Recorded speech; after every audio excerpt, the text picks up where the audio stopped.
Beleza? Já estamos ao vivo? Já? Estamos ao vivo. Chega apertando o like aí. Cadê você, titi lindo? Você deve estar vendo Jesus em mim. Façam todos uma excepcional noite.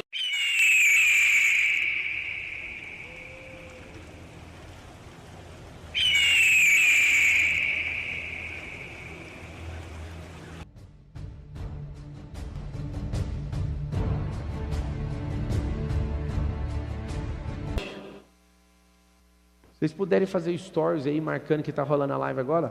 Tá aberta no Instagram também? Tá? Pessoal do Instagram aí, seja bem-vindo, aperta o coração aí. Vou contar uma história para você aqui, ó. Pra você aprender a formar um batalhão. Eu até falei ela hoje na live, mas eu vou mostrar aqui na palavra. Tem um cara chamado Jerubaal. Vocês sabem quem é Jerubaal? Sabe ou não? Gideão. Tem um cara chamado Gideão. Ele se levantou de madrugada e todo o povo, está em Juízes 7. Então, eu poderia ler aqui, mas eu acho que vai gastar tanto tempo. Eu prefiro contar do jeito que eu entendi essa história. O Gideão, ele precisou da força do Deus vivo. E você tem que aprender uma coisa quando você pede ajuda para ele. Ele vai atrapalhar tudo. Como assim Deus vai atrapalhar tudo? Deus vai fazer o seguinte. Deus vai te mostrar a força do braço dele. E para mostrar a força do braço dele, tem que tirar a sua. Davi tinha crises com Deus de relações. Se você quiser fazer sozinho, Deus está de boa também. Pode ir. Mas você fala assim, Deus me ajuda. Ele fala, então é o seguinte, eu preciso de menos gente. Pra você ter uma noção, as pessoas estão fazendo com 1,8 bilhão de cristãos hoje, Jesus fez com 12 e foi tranquilo, 12 pessoas deu certinho. Depois juntou mais 70, depois mais 400 e chegamos até aqui onde a gente está. Quanto menos gente, menos problema, né? Quanto mais gente, mais problema. Então, se você é um general do reino e está construindo um batalhão, você tem que ser alguém que ama problema. E eu vou te falar o maior problema que tem para formar um batalhão: tirar o medo das pessoas. 98% do mundo tem medo severo. Quando você tira esse negócio da pessoa, a pessoa ela tem um tesão pela vida. Ela começa a ter um tesão pela vida tão grande que ninguém acredita. As pessoas ficam indignadas. Porque uma pessoa destemida, anota o código assim, ó. Como parar alguém que não tem medo? Anota esse código. Como parar alguém que não tem medo? Essa é a pergunta. Como que para alguém? Como que detém alguém? Como que vence alguém que não tem medo? O diabo tentou fazer isso com Jesus, mas ele não tinha medo. Quando você vai enfrentar alguém que não tem medo, acontece o quê? Davi era um cara assustador, ele ia para a guerra, não tinha um pingo de medo de voltar morto. Quando você vê esses homens e essas mulheres, como a rainha Esther, não tem medo porque confiam no Senhor, já era. É muito interessante quando alguém fala que ama o Senhor, fala que é cristão e é carregado de medo. Não faz sentido. Se dependesse de mim, eu fosse controlar isso. O cristianismo não tem controle, você tem que saber. Mas se eu fosse controlar o cristianismo, eu só ia deixar validar o cristão se ele tirasse o medo de dentro dele. Porque o verdadeiro amor lança fora todo medo, e quem não tem medo cai para dentro com tudo, joga todas as fichas. Né, comando? Mas quem tem medo, não. Quem tem medo é cheio de reserva. Quem tem medo é cheio de passo para trás, assim, ó. E aí Gideão faz o seguinte. Gideão pede a ajuda do Senhor. O Senhor fala, quer mesmo me ajuda? Então, eu não sei se você sabe. Você vai anotar aí. Toda vez que você pedir a ajuda do Senhor, você está arrumando um problema para você. É o problema de se você vai se sentir impotente para conhecer a potência dele.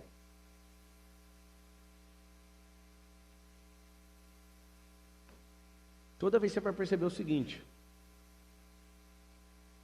essa potência do braço dele, não do seu suor. O seu suor tem um negócio interessante. Você soa quando muda a temperatura do seu corpo. Se você está parado, dificilmente você soa. Mas mudou a temperatura, começa a suar. As glândulas lacrimais, que é o suor dos olhos, só acontece quando tem alta de temperatura, ou na alegria ou na tristeza. Quando você está normal também, você não chora, você não soa pelos olhos. Isso tudo sobre o esforço humano é muito bom. Mas eu posso te falar, é 1% daquilo que você vai viver se você quiser governar e se você quiser de fato ser um general do reino. O esforço próprio é só para começar as coisas. Eu quero que você anote isso. O esforço próprio é para começar. Como eu já disse outrora, a graça de Deus não decola jato, mas empurra jato, empurra avião. Você tem que entender que a graça, ela é... Quando Deus pega alguém no caminho. Se Deus é um Deus de mover, Ele não pega ninguém parado. Deus não cria o mover. Deus abastece o mover. Deus empurra o mover. Você tem que saber disso. Fala com a sua boca assim: eu sou um mover nessa geração. Só que Deus não te tira do lugar. Se Deus tirasse do lugar, todo mundo que é cristão tinha saído. Só que como ninguém sai, não tem mover. Então o mover faz o quê? O Senhor, Ele patrocina quem se move. Então o seu esforço inicial é de sair. Põe isso na sua cabeça. O que você precisa inicialmente é só sair. A melhor coisa que acontece aqui, em Juízes 7, é o Senhor falando assim: bora selecionar as pessoas. A reclamação era o seguinte: 130 e poucos mil dos midianitas, amalequitas, e o povo que andava com Gideão era 30 e poucos mil, 32. Senhor, nós precisamos de ajuda.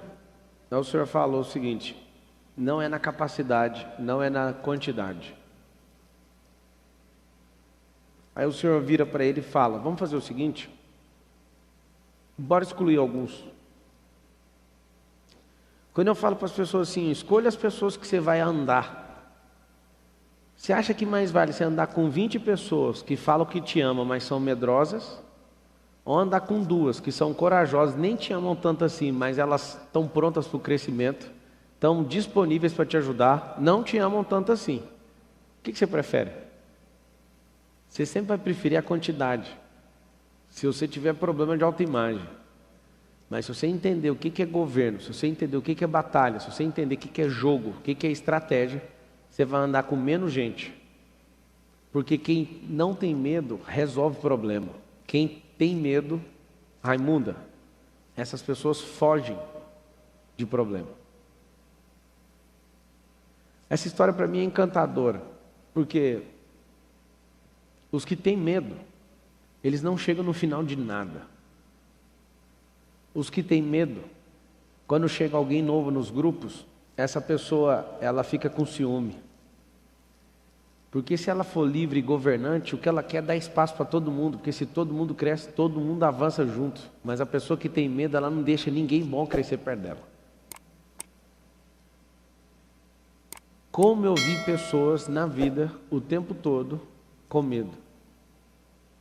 Como eu vi todos os tempos, desses últimos 15 anos, pessoas deixando de governar tudo, porque tinha uma semente do inferno dentro dela. O medo. Se 98% das pessoas no mundo possuem medo severo, e os outros 2, quem são eles? Os governadores da terra. E a pior parte de todas é que esses governadores, a maior parte deles não são os filhos. Não são os filhos do reino. Mas como o Senhor criou os princípios de forma universal para todo mundo, o que vai acontecer? Vai usufruir. Ele vai poder ser titular desse direito, ele vai poder assumir isso. Quem não tem medo resolve o problema. Quando você tem medo, você corre disso. O que adianta ter muita gente envolvida e não ter valente de verdade? Quando Davi selecionou os valentes, ele pegou gente cheia de pitimba, cheia de problema emocional. Mas que sabe o que era o problema dos caras? Eles podem até ser ruins, mas eram destemidos. Quando você pega gente destemida, é terrível. Elas avançam, mesmo na sua incapacidade. O que é o grande lance? Antes de comprar um curso, antes de fazer uma faculdade, antes de fazer qualquer coisa, trabalhe para o medo ir embora.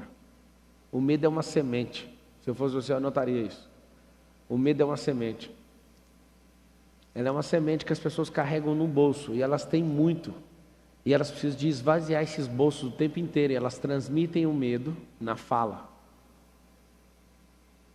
Elas transmitem o medo na fala.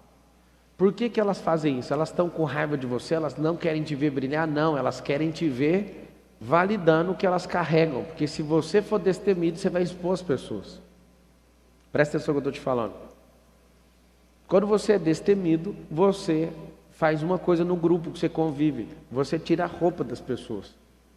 Elas se sentem nus. Elas se sentem nuas.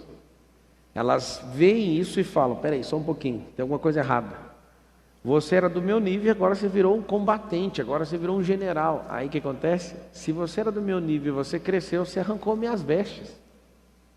Por que as pessoas continuam então patrocinando o medo?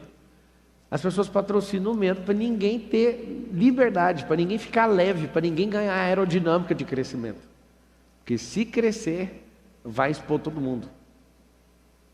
Eu desconheço em toda a minha vida cristã uma igreja que se alegrou de ver alguém que ficou maior do que a própria igreja. Vocês aqui, alguém já viu alguém que se alegrou? Não é a igreja não, amigo, é o ser humano. Na psicologia é comprovado isso, que os pais, eles têm um pingo de inveja quando os filhos prosperam muito. E aí ele avalia: nossa, mas meu filho foi mais longe do que eu imaginei, eu estou agora mais velho e ele está na juventude. É natural, é frequencial isso, não é maldade do seu pai não quer ser o mal. Mas vai ter treta também. Qual que é o problema de você andar com gente que tem medo? Você pode andar com muitas pessoas, você vai se embananar com isso. Todo o tempo, ande com pessoas que são destemidas. São pessoas que sabem quem elas são. Aonde que é a raiz do medo? O problema está na identidade. Acredita no que os outros falaram a seu respeito. Como é que o medo prolifera? Vou te explicar. Seu cérebro, ele é terra. Você não produz. Então alguém vem com a semente de erva daninha, joga na sua terra. A coisa melhor que você tem que saber sobre erva daninha é que não precisa de agricultor, precisa só de arremessador. Se só arremessar, se jogar de qualquer jeito, ela vai alastrar. Isso é interessante na terra. Você tem que parar para pensar nisso. As coisas boas da vida que a gente quer não se alastram sozinhas. Elas precisam ser plantadas de forma ordenada. Mas o medo não, as coisas ruins não. As coisas ruins, elas precisam só ser jogadas, elas começam a se alastrar. É incrível. A deteriorização, a oxidação, todas essas coisas, elas se alastram sozinhas, não precisa de gestão. Mas para as coisas produzirem, precisa de gestão. Seu cérebro é terra, então vamos semear nele. Você semeia numa terra, começa a produzir nessa terra. O que as pessoas que têm medo vão dizer? Elas vão falar: ó, não vai chover. Ó, cuidado com praga. Ó, cuidado com isso. Elas vão falar o tempo inteiro. Primeiro elas falam antes de você lançar a semente: ó, não é tempo de plantar. Vamos destravar agora? Fala todo mundo assim, ó: sempre é tempo de plantar. Um dia alguém falou para mim: não é verdade, se plantar coisa na seca não pega, ou nas águas não pega. Eu falo: então sempre é tempo de plantar, você acabou de dar o código. Nas águas você planta semente que pega em água, na seca você planta semente da seca, mas sempre é tempo de plantar. Então anota o código: sempre é tempo de plantar, é só trocar semente, é só trocar espécie. Vocês que estão aí, aperta o like furioso. Sempre é tempo de plantar. Eu estou no meu ano de aprendizagem, de novo. Eu saí do desfrute ano passado, entrei num ciclo novo. Cara do céu, que ciclo maluco. Parece que eu estou com sede, vontade de comer quina. E descobrir coisa nova, coisa nova, coisa nova, coisa nova, coisa nova. Isso me deixa louco.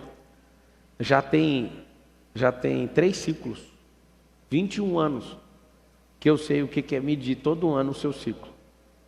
Todos os anos. Todo general tem que saber disso. Primeiro ano é o ano do aprendizado, segundo ano é o ano de serviço, terceiro ano é o ano de aliança, quarto ano é o ano de oportunidade. Quinto ano é um ano chato, de perseverança. Sexto ano é um ano do exponencial. Sétimo ano é um ano do desfrute, descanso. 18, 19, 20, 21, 22. O 5º ano agora que eu estou completando, a minha empresa mais antiga tem 5 anos. Essa empresa, ela vai entrar no período agora de perseverança.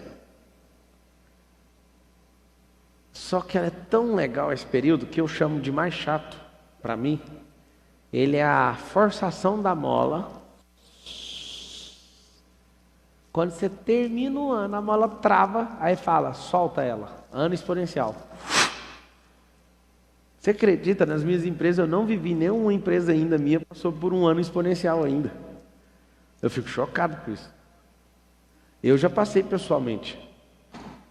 Eu passei pessoalmente 2 anos atrás. Foi o maior boom que eu já tive até hoje.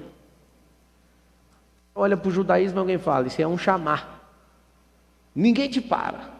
Só que se você respeitar os ciclos e fizer certinho, o ano da pressão é o ano 5º. Pressionou a mola. É muito interessante.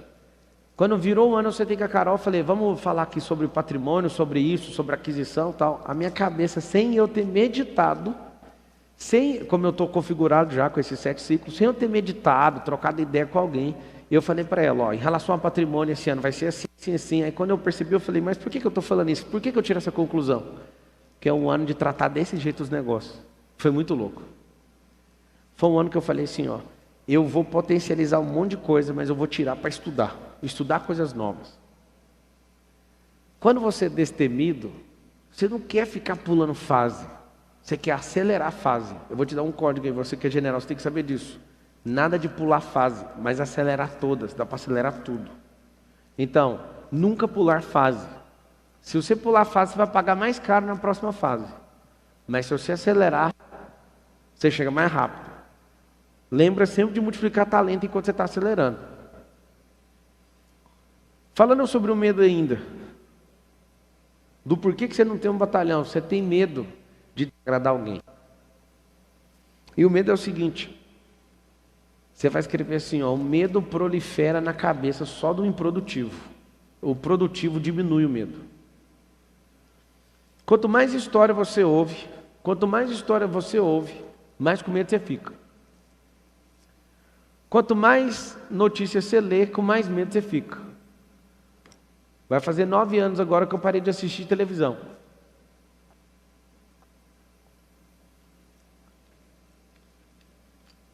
O medo acabou. Eu sei que tem uma criminalidade e tal no país, mas eu vou te falar uma coisa. Depois que eu parei de ver televisão, parece que não tem, você acredita? Pablo, sacanagem, né, mano? Você mora no Alphaville. Lá na minha cidade também, em Goiânia, a criminalidade caiu pra caramba, mas eu não ouço notícias se tá bom, se tá ruim. Como eu não vejo, a minha mente não ocupa e não atrai esse tipo de coisa. E aí que tá o detalhe. Pablo fala, mas a gente tinha que assistir o jornal para ver, ser bem informado. Quando você assiste o jornal, você está recebendo informações emocionais. Eu quero te desafiar a assistir um jornal e me contar no final dele o que edificou sua vida.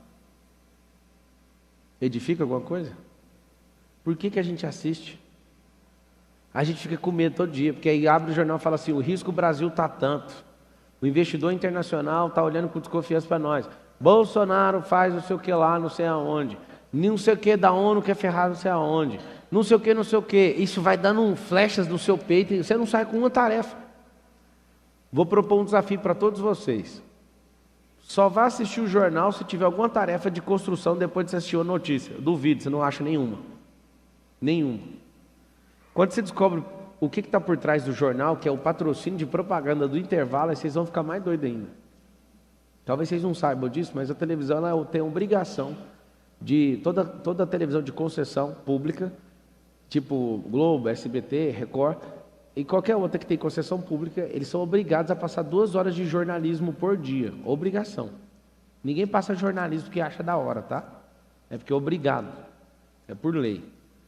Então, essas 2 horas de jornalismo, ela precisa ser rentabilizada. E aí que está o problema.